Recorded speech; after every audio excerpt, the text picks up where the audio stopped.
Welcome to Playfully Orange, our conversations about arts and culture here in Central Florida. And my guest today is Talli Dippold. Hello.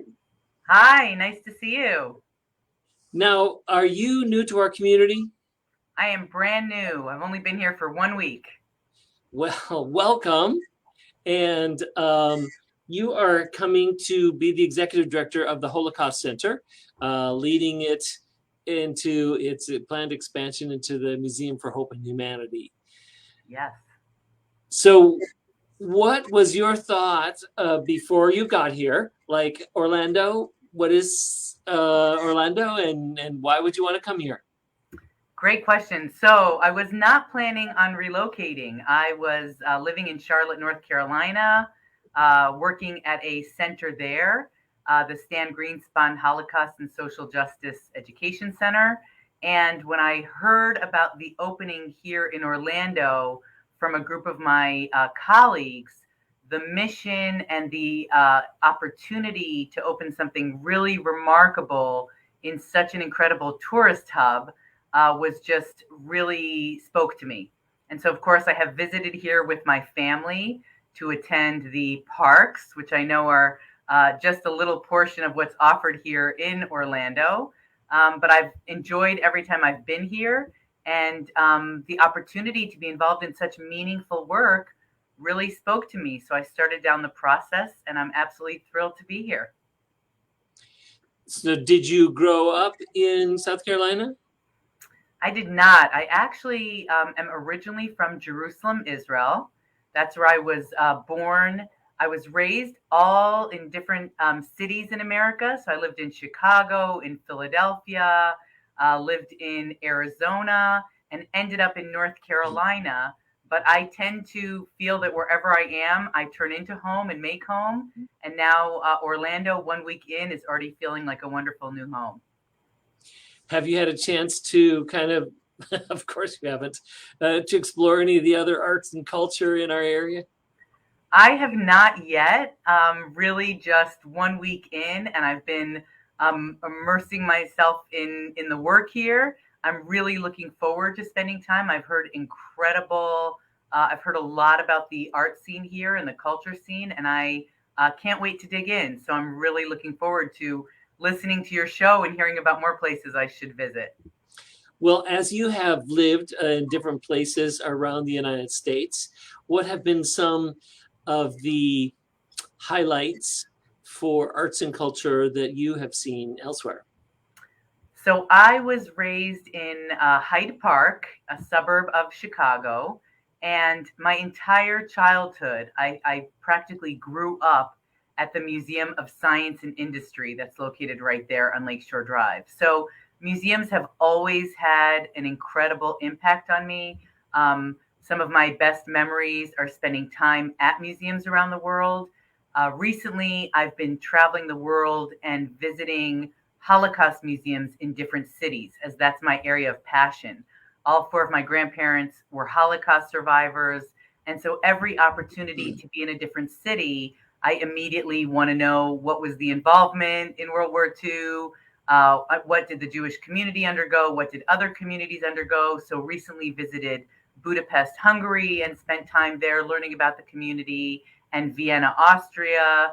As far as I'm concerned, I sort of go from cultural event to cultural event, because I believe that the more that we experience and view and see, the more we learn, the more global we become, the more empathy we establish. And so all of that ties so closely to our mission here, is just expanding our own horizon to learn what it's like to walk a mile in somebody else's journey. And what inspired you most about the vision or mission of what attracted you here? It was really very, very natural. This museum, actually, when I was looking to open a center in Charlotte, North Carolina, we visited a variety of Holocaust museums scattered throughout the United States. And I was very fortunate that actually the Holocaust Memorial Resource and Education Center of Florida was one of the museums that we visited. And I really feel very passionate about museums that were started by Holocaust survivors. Tess Weiss, who initially started this museum, had such a dedication and passion for education and for sharing her journey with a younger community. So I was intrigued from the moment that I walked through the door here over 10 years ago and first learned about the museum. And then recently, the work that the museum does to integrate and to become part of the community and to work with the youth and to really try to change a lot of the narrative that exists, to want people to be curious and to participate in their democracy and to learn more about their surroundings was just too appealing to not get involved in. And as you mentioned, the new museum that's being planned, being part of a planning process of a new museum that is really, I believe, going to change the face of arts and culture in the Orlando area was just such a remarkable opportunity. So really thrilled to be here.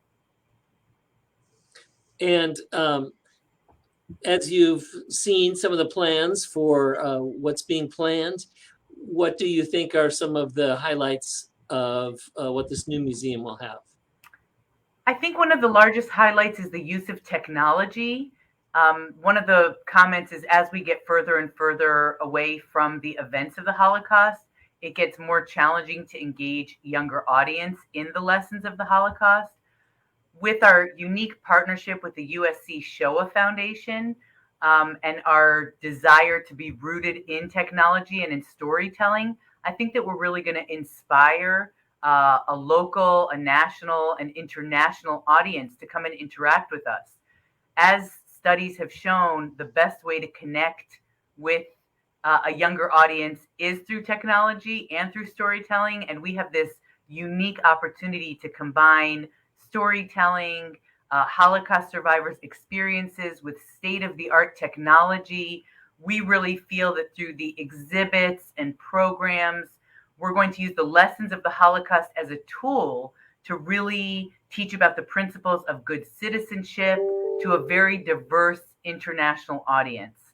And so we are really looking forward to welcoming everyone to the new center, which is way down the road. But in the meantime, for years, we'll be here with new cutting edge exhibits, speakers, a plethora of programs to engage the community in. So we're really looking forward to the community partnerships, and our website details all of the upcoming events. We'd love to welcome everyone to our museum.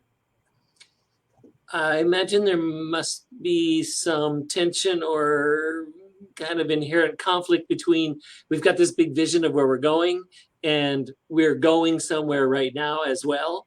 And so, yes, we want you to get excited about the future, but yes, we also want you to come right now and be excited about what we've got.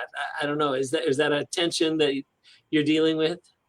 It's interesting. I think that it's just a huge opportunity because the new museum that is on the horizon is very exciting. But what happens in a museum is always about the content and what's going on the inside.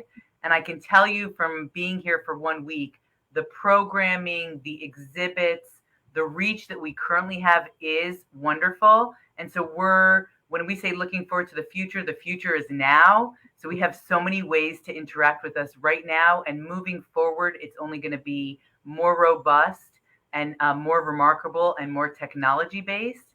So the goal is to work as closely with all of our remarkable community partners and to work on the content and what currently exists. I'm coming into an organization that has a robust history here in the community. And so we're just going to keep growing that, and we're going to expand our horizon and look to the future. And so there's reasons to interact with us right now, and then really exciting reasons to stay with us over the next few years and into the future.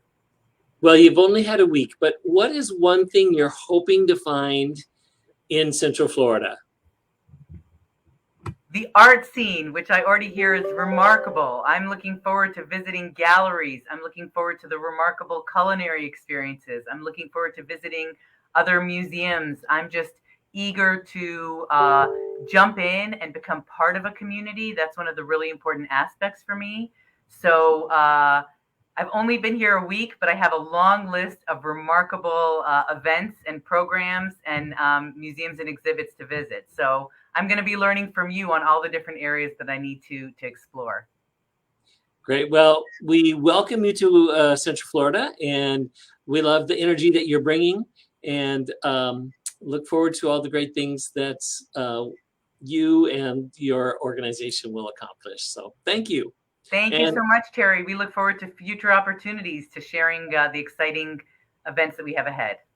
And I want to thank you for watching this version of Playfully Orange. I also do a conversation on Tuesdays called Diverse Orange, talking about arts and culture with somebody. Thanks, everyone. Thank you.